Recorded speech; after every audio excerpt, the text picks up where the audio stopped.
گاڑی ایک دیکھی کانٹے دار، یہ سوچ کر کسی بھائی کو تکلیف نہ ہو، کانٹا نہ چبھ جائے، چلتے چلتے ٹھوکر مار کے ہٹا دیا۔ نبی علیہ السلام فرمایا کہ رأیت یتقلب فی الجنہ، میں نے اس کو جنت میں لوٹ پوٹ ہوتے ہوئے دیکھا، جنت میں چھلانگے مارے۔ عمل یہ ایک جھاڑی کو ہٹا دے۔ یہاں بھی شیخ الاسلام کو بھی تبصرہ ہے کہ بندہ اکیلا تھا، دیکھنے والا کوئی نہیں تھا، ریاکاری نہیں تھی، اللہ کے لیے خالص تھا۔ اللہ نے اس کی پذیرائی کی اور قدردانی کی اور اس عمل پر اس کو جنت کا داخلہ عطا فرما دیا۔ اب سوچو الصوم لی، روزہ میرے لیے، کتنا کارآمد یہ اخلاص ہے، اللہ کے لیے روزہ رکھ۔ ایک اور حدیث میں ارشاد ہے من صام للہ، من صام للہ، اللہ کے لیے روزہ رکھنا۔ من صام یوم فی سبیل اللہ، اللہ کے لیے ایک روزہ رکھنا۔ بعد اللہ بینہ و بین جہنم 70 خریف، اللہ اس کو جہنم سے 70 سال دور کر دے گا، 70 سال دور کر دے گا۔ روزہ ایک اساس کیا ہے اللہ کے لیے؟ اساس اخلاص ہے۔ اخلاص کا بڑا قدردان ہے۔ نبی علیہ السلام نے 2 حدیثوں میں 3 قسم کے بندوں کا واقعہ ذکر کیا، اختصار سے عرض کروں۔ پہلے 3 بندے وہ جو قیامت کے دن آئیں گے، سب سے پہلے ان کا حساب ہوگا، سب سے پہلے ان پر جہنم بھڑکائی جائے گی بڑے بڑے عمل کرنے کا۔ ایک قاری قرآن، دوسرا سخی اور تیسرا شہید۔ یہ حدیث آپ نے بار بار سنی، تینوں باری باری پیش ہو گئے۔ اللہ اپنی نعمتیں پہچنوائے گا اور پوچھے گا آج کے لیے کیا لے کر۔ قاری قرآن کہے گا تعلمت القرآن وعلمتہ، میں نے قرآن سیکھا اور سکھایا۔ یہ میرا عمل ہے، عمل بہت بڑا۔ میری زندگی 60 سال کی 70 سال کی کھپا دی میں نے، پہلے سیکھتا رہا، پھر سکھاتا رہا، پڑھاتا رہا۔ اب آتے کذبتا کی آ رہے، جھوٹ بول رہے، جھوٹ بول رہے۔ یعنی آواز کس کی ہے؟ تو اللہ تعالیٰ کی، تم جھوٹے ہو، یا پھر ملائکہ کی۔ یہ لسٹ ہمارے پاس جنت ہے، اس میں آپ کا نام نہیں۔ عمل تو بہت بڑا، یہاں نام کیوں نہیں؟ جھوٹ بولتے ہو تو اللہ فرمائے گا نہیں، اس نے قرآن پڑھا اور پڑھایا تھا، لیکن لیقال قاری، تاکہ قاری قرآن کہا جائے، القاب دیے جائیں، تعریفیں کی جائیں، واہ واہ کی جائے۔ وقت قیل، یہ سب کچھ ہو چکا۔ اصحبوا بہ الی النار، اسے پکڑو ٹانگوں سے اور چہرے کے بل گھسیٹتے ہوئے جہنم میں پھینک دو۔ دوسرا سخی، زندگی بھر کا عمل پیش کر رہا ہے، میں 50 سال 60 سال سخاوت میرا وتیرہ تھا، اشرفیاں اور سونے کے سکے، چاندی کے سکے بانٹتا تھا، صبح شام بانٹتا تھا۔ پھر کذبتا کیا، جھوٹ بول رہے۔ سخاوت تو ایک بڑا عمل ہے، اس میں آپ کا نام اس میں کیوں نہیں؟ اللہ فرمائے گا نہیں، سخاوت کی اس نے زندگی بھر کی۔ لیقال جواد، تاکہ اس کو جواد کہا جائے، سخی کہا جائے، اس کی تعریف کی جائے۔ وقت غیر، یہ سب کچھ ہو چکا، اسے بھی چہرے کے بل گھسیٹ میں جہنم میں ڈالا۔ اور تیسرا شہید، جس نے اپنی جان قربان کر دی، وہ بھی اپنی شہادت پیش کرے گا، زندگی بھر کا جہاد پیش کرے گا۔ مجھے جہاد کا شوق تھا، میں ہر وقت میدان میں رہتا، حتیٰ کہ جان قربان کر دی۔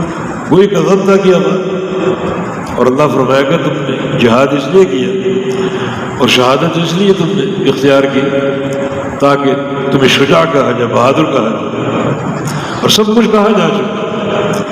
بڑی تعریفیں بھی ہوئی، بڑی داستانیں بھی تمہاری بنی، اور جناب شعر و شاعری بھی ہوئی، قصیدے گائے گئے۔ آج کچھ بھی نہیں، اسے بھی ٹانگوں سے پکڑ کر چہرے کے بل گھسیٹتے ہوئے جہنم میں ڈالا۔ اب یہ تینوں کا عمل زندگی بھر گیا۔ نبی علیہ السلام نے قصہ اور بیان کیا، وہ بھی سابقہ کسی امت کے 3 افراد کا، وہ معروف قصہ ہے۔ جو طوفان سے بچنے کے لیے غار میں چلے گئے اور طوفان کی شدت سے ایک پتھر بھاری چٹان غار کے دروازے پر آ گئی، راستہ بند ہو گیا۔ اتنی بھاری چٹان اس کو ہلا نہیں سکتے، موت سامنے نظر آ رہی۔ اب تینوں نے دعا کی اور دعا میں پوری زندگی کا عمل پیش نہیں کیا، ایک عمل کا انتخاب کیا تینوں نے، اس عمل کو وسیلہ بنایا اللہ تعالیٰ کی جناب میں۔ صرف ایک عمل جو 60-70 سالہ زندگی تھی اس میں سے ایک عمل کا انتخاب کیا، اللہ کے حضور اس کا وسیلہ پیش کیا، اور تینوں نے ایک جملہ کہا تھا، اللہم ان کنت تعلم انی فعلت ذلک ابتغاء مرضاتک فاخرج عنا ما كنا فیہ۔ یا اللہ یہ عمل جو تیرے حضور پیش کر رہے ہیں بطور وسیلہ کے، تو سب جانتا ہے، اگر یہ عمل تیری رضا کے لیے تھا، اس میں ریاکاری نہیں تھی، تیرے لیے خالص تھا، تو ہمیں نجات دے، اس مصیبت سے نکال دے۔ بعض احادیث میں تینوں کی دعا پر پتھر آہستہ آہستہ سرکتا گیا حتیٰ کہ راستہ بن گیا، اور ایک حدیث میں تقطعت الصخرہ کے کہ پتھر اس چٹان ریزہ ریزہ ہو۔ اتنی طاقت ہے عمل اور اخلاص کی، اتنی طاقت ہے اخلاص کی، چٹان ریزہ ریزہ ہو۔ اپنی زندگی کا پورا جو دورانیہ پیش نہیں کیا، صرف ایک عمل کا انتخاب کر کے بطور وسیلہ پیش کیا، اللہ کہتا راضی ہوا، راستہ نکال دیا، پتھر ٹکڑے ٹکڑے ہو گئے۔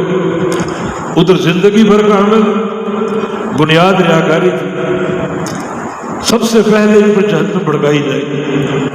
ادھر پوری زندگی کے اعمال میں سے ایک عمل بنیاد اخلاص، اللہ عطا راضی ہوا کہ مخرج مہیا کر دیا، چٹان ٹکڑے ٹکڑے ہو گئے۔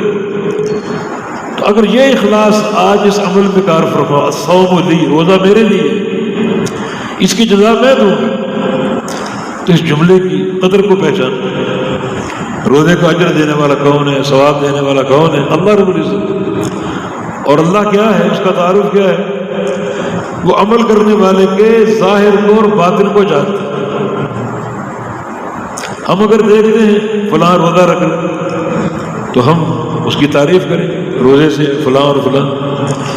اللہ تعالیٰ صرف ظاہر نہیں دیکھ رہا، باطن بھی دیکھ رہا۔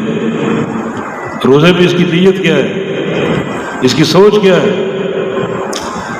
اخلاص ہے یا نہیں؟